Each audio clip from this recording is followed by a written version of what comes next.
एक राजा की जान तोते में थी और राजा को डर लगता था कि किसी दिन किसी आदमी ने इस तोते की गर्दन मरोड़ दी तो मैं मारा जाऊंगा। और इसलिए राजा अपनी पूरी ताकत लगा करके शाम दाम दंड भेद जो भी जैसे भी हो सब कुछ अपना करके उस तोते को बचाने के लिए कहीं पर भी किसी भी हद तक जाने के लिए तैयार था। यह कहानी आपने बहुत सुनी होगी। अब एक नई कहानी जो आज की सबसे बड़ी खबर है वो सुनिए जरा क्या हुआ है। और इस खबर पर कोई चर्चा नहीं है।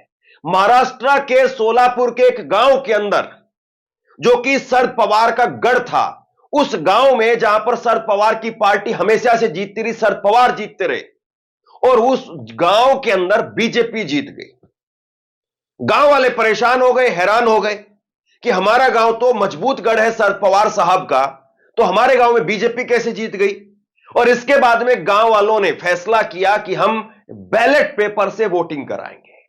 यह खबर जो है वो हर कहीं होनी चाहिए थी, इस खबर पर चर्चा होनी चाहिए थी, इस खबर पर डिबेट होनी चाहिए थी, सही क्या है गलत क्या है, क्यों आखिरकार ऐसा हो रहा है। लेकिन यह खबर कहीं नहीं है।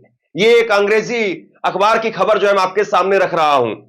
महाराष्ट्र विलेज प्लान ए री election with ballot paper police impose curfew. Maharashtra के अंदर एक गांव के लोगों ने यह प्लान किया, यह निर्णय किया कि वो बैलेट पेपर से वोटिंग कराएंगे। और उन लोगों ने इसके लिए बाकायदा तहसीलदार के पास में हो गए।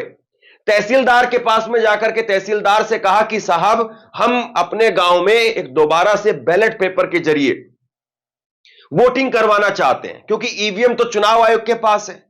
ईवीएम से तो आप जो है कुछ कर ही नहीं सकते हैं, ईवीएम तो आपको मिलेगी नहीं। ईवीएम तो चुनाव आयोग किसी को देता ही नहीं है। कोई अगर यह कहता कि मैं हैक करके दिखा दूंगा ईवीएम, तो भी उसको ईवीएम नहीं दी जाती है। उसको यह कहा जाता है कि आप आइए और बगैर इसमें खोले, बगैर इसमें कुछ किए ईवीएम को हैक करके दिखाइए। तो खैर उसको अलग इस मुद्दे को अलग रखिए। मामला यह हुआ कि महाराष्ट्र के सोलापुर के इस गांव के अंदर गांव के लोग तहसीलदार के पास गए और तहसीलदार के पास जाकर के गांव के लोगों ने कहा कि साहब आप चलिए और आपकी निगरानी में, पुलिस प्रशासन की निगरानी में हम सुबह से लेकर के और शाम तक जैसे चुनाव होता है वैसे ही हूबहू पूरे गांव की वोटिंग करवाना चाहते हैं। हम ये देखना चाहते हैं कि आखिरकार ये नतीजे कैसे आ गए। लेकिन पता है क्या हुआ? तहसीलदार ने मना कर दिया कि ऐसा नहीं हो सकता है, मैं ऐसा नहीं करूंगा। उसके बाद गांव के लोगों ने खुद से अपने आप से जो है वो पूरा स्ट्रक्चर तैयार किया कि हम चुनाव करवाएंगे। गांव का सरपंच आगे आए, गांव के और भी जो जिम्मेदार आदमी है वो आगे आए और आज वहां पर वोटिंग होनी थी। लेकिन वहां पर पुलिस ने कर्फ्यू लगा दिया। अब बताइए इसमें क्या गलत है? मतलब एक गांव को शक है, शंका है, वो चुनाव आयोग कुछ नहीं कर रहा है, जिसमें ये सारे काम तो चुनाव आयोग के हैं। अब गांव वाले इसके लिए आगे आए तो वहां पर कर्फ्यू लगा दिया गया। सोचिए कि अगर गांव गांव में पूरे देश में, देहात में अगर यही मॉडल अपनाया जाने लगा, अगर गांव के लोग बैलेट पेपर से अगर वोटिंग करने लगे, तो इस ईवीएम की कितनी धज्जियां उड़ जाएंगी, इस चुनाव आयोग की कितनी धज्जियां उड़ जाएंगी। क्या यही बात का डर है? और इसीलिए उस तोते को बचाने के लिए, उस ईवीएम को बचाने के लिए यह आज कर्फ्यू लगाया गया है। खबर विस्तार से मैं आपको बता रहा हूं। उससे पहले पवन खेड़ा कांग्रेस के नेता, उन्होंने ट्वीट किया है, वो ट्वीट आप देखिए। महाराष्ट्र के मार्कवाड़ी में कर्फ्यू लगाना दुखद है। अगर जनता को मतगणना के नतीजों पर संदेह है तो वह बैलेट पेपर के माध्यम से इस संदेह को दूर करना चाहती है, तो इसमें समस्या क्या है? देश में किसी भी किस्म के संवैधानिक और अहिंसक मुहिम को केवल इसलिए नहीं रोका जा सकता है कि इससे भाजपा और मौजूदा चुनावी प्रक्रिया का असल चेहरा सामने आ जाएगा। इस किस्म के गैर लोकतांत्रिक रवैये का शांतिपूर्ण विरोध आवश्यक है। तो बताइए साहब, अब क्या रह गया कहने और सुनने के लिए? बीजेपी आखिरकार इसमें क्यों जो है वो पीछे हट रही है? बीजेपी तो उस गांव से जीत करके आई है, तो बीजेपी जिस गांव से जीत करके आई है उस गांव में दोबारा अगर वोटिंग हो जाए तो बीजेपी को डर किस बात का है? यह डर इसी बात का है कि पूरी पोल खुल जाएगी। बहुत सारी जगह पर हमने ईवीएम को लेकर के चीजें देखी हैं, लेकिन इस गांव ने एक अपने आप में अलग पहल की है। और अगर यही मॉडल देश भर में अपनाया जाने लगा तो फिर क्या होगा? खबर डिटेल से देखिए आप। महाराष्ट्र में विधानसभा चुनाव में बीजेपी के नेतृत्व वाले गठबंधन महायुति को मिली ऐतिहासिक जीत के बाद विपक्षी गठबंधन महाविकास अघाड़ी में शामिल दल चुनाव आयोग की भूमिका और ईवीएम पर सवाल उठा रहे हैं। ईवीएम में गड़बड़ी का आरोप लगाते हुए उद्धव ठाकरे, मल्लिकार्जुन खड़गे और शरद पवार की पार्टी ने निर्वाचन आयोग से देश में बैलेट पेपर से मतदान कराने की मांग की।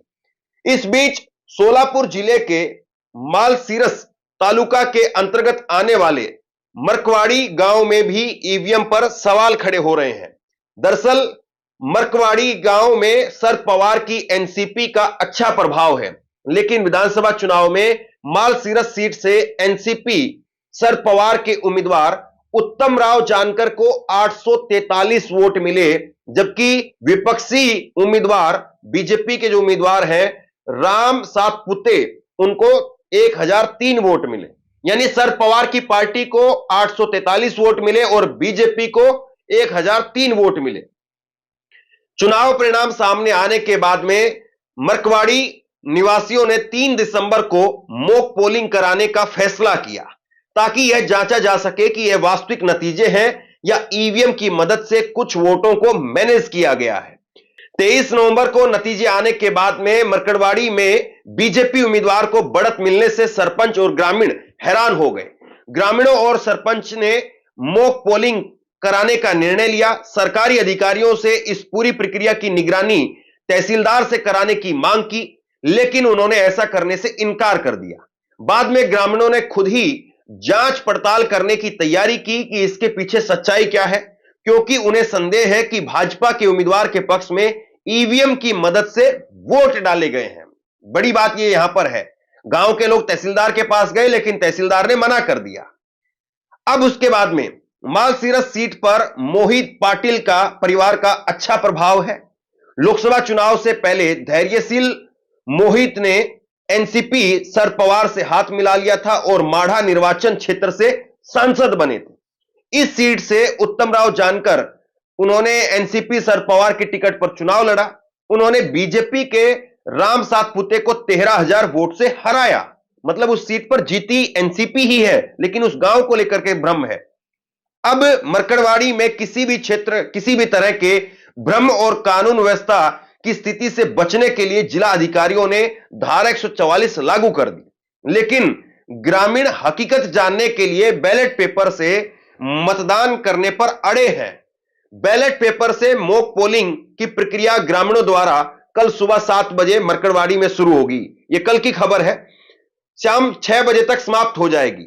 अब देखना दिलचस्प होगा कि क्या सरकारी मशीनरी मरकड़वाड़ी में मॉक पोलिंग प्रक्रिया को आगे बढ़ने की अनुमति देती है। जिला प्रशासन ने मालसीरस निर्वाचन क्षेत्र में मरकड़वाड़ी में धारा 144 लागू कर दी है। तो कुल मिलाकर के एक खबर है। बताइए आप इसको क्या कहेंगे? मतलब ये आखिरकार इससे ऐतराज किसको है और क्यों है? क्यों आखिरकार चुनाव आयोग जो है इस बात को सत्यापित नहीं कर रहा है? अगर चुनाव आयोग को लगता है कि नहीं, ईवीएम से आंकड़े जो निकल करके आए हो बिल्कुल एकदम सही है, तो फिर ऐसा हो जाने दीजिए। और कोई भी गांव का आदमी, देखिए बहुत जगह पर ऐसा होता है कि दूसरे इलाकों में लोग बिक जाते हैं, वोट भी बेच देते हैं, लेकिन अक्सर गांवों में अभी भी कम से कम इस बात को लेकर के सच्चाई बची हुई है कि लोग डंके की चोट पर कहते हैं कि नहीं भाई, इस बार फला आदमी को वोट नहीं देंगे। मैं अक्सर जब भी ग्राउंड रिपोर्टिंग के लिए जाता हूं तो शहर के लोगों में जब हम बात करते हैं तो शहर के लोग, पार्क में अगर आप जाइए, जहां पर कसरत करते हुए या घूमते हुए या सुबह सुबह मॉर्निंग वॉक करते हुए अगर आपको लोग मिल जाएंगे, तो लोग जो है खुल करके बोलते नहीं है। उनसे आप पूछेंगे कि इस बार आपका क्या माहौल है, क्या मूड है, क्या मिजाज है, किसको वोट देंगे, किसकी सरकार आने की संभावना है, लोग कहते हैं नो कमेंट, जवाब नहीं देना, मुस्कुराते हुए वहां से निकल जाएंगे।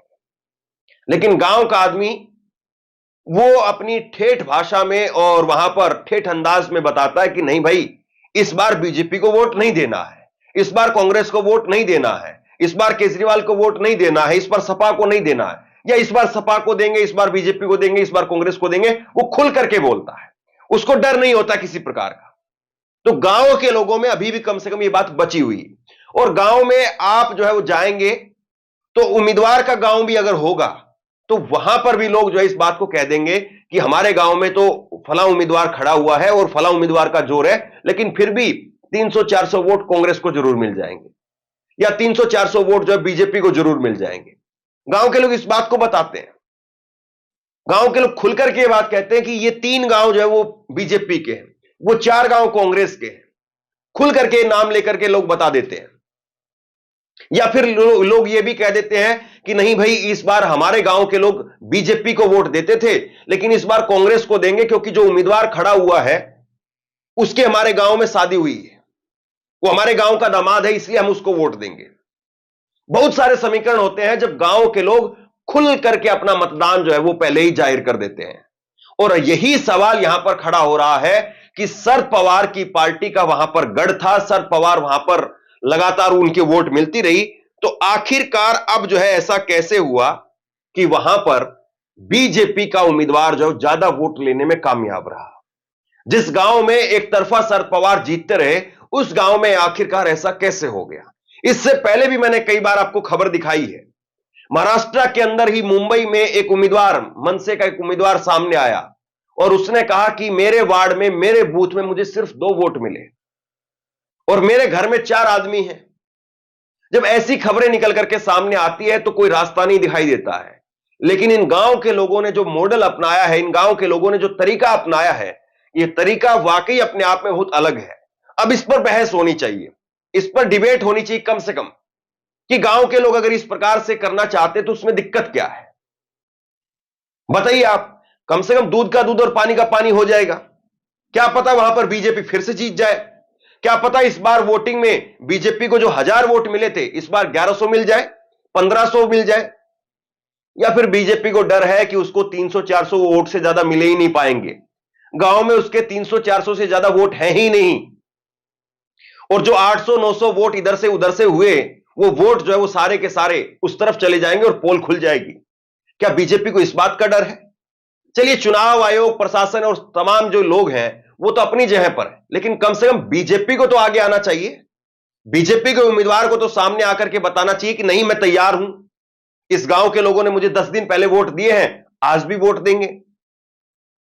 या वाकई जो है वो पोल खुलने के डर से बीजेपी डर गई है, और अब यही मॉडल अगर देश भर में अपनाया जाने लगा तो बीजेपी का क्या हाल होगा, और चुनाव आयोग का क्या हाल होगा, और इस ईवीएम का क्या हाल होगा, सोचिएगा जरूर। बहरहाल, गांव के लोगों ने जो यहां पर एक नया मॉडल निकाला है, गांव के लोगों ने जो एक नया तरीका निकाला है, इसको लेकर के आप लोग बताइए, क्योंकि टीवी में तो इस बात पर चर्चा नहीं है। आप लोग बताइए कि क्या वाकई यही तरीका सही है, या आपको लगता है कि नहीं, इससे तो जो है वो बहुत बवाल मच जाएगा, गांव के लोग पहले कुछ कहेंगे, बाद में कुछ कहेंगे, और उसके बाद में लड़ाई फसाद शुरू हो जाएंगे। तो नीचे कमेंट बॉक्स में गांव वालों का ये जो तरीका है, इस पर अपनी राय लिख करके जरूर बताइए, और इस खबर को आगे लोगों तक पहुंचाइए, क्योंकि ये खबर टीवी में कहीं नहीं चल रही है। टीवी में इस पर डिबेट नहीं होगी, बहस नहीं होगी, और क्यों नहीं होगी आप जानते हैं। शेयर कीजिए इस खबर को, अपनी राय लिख करके जरूर बताइए, और इसी तरह की तमाम खबरों के लिए ऑनलाइन न्यूज इंडिया को सब्सक्राइब कीजिए। आपका बहुत बहुत धन्यवाद।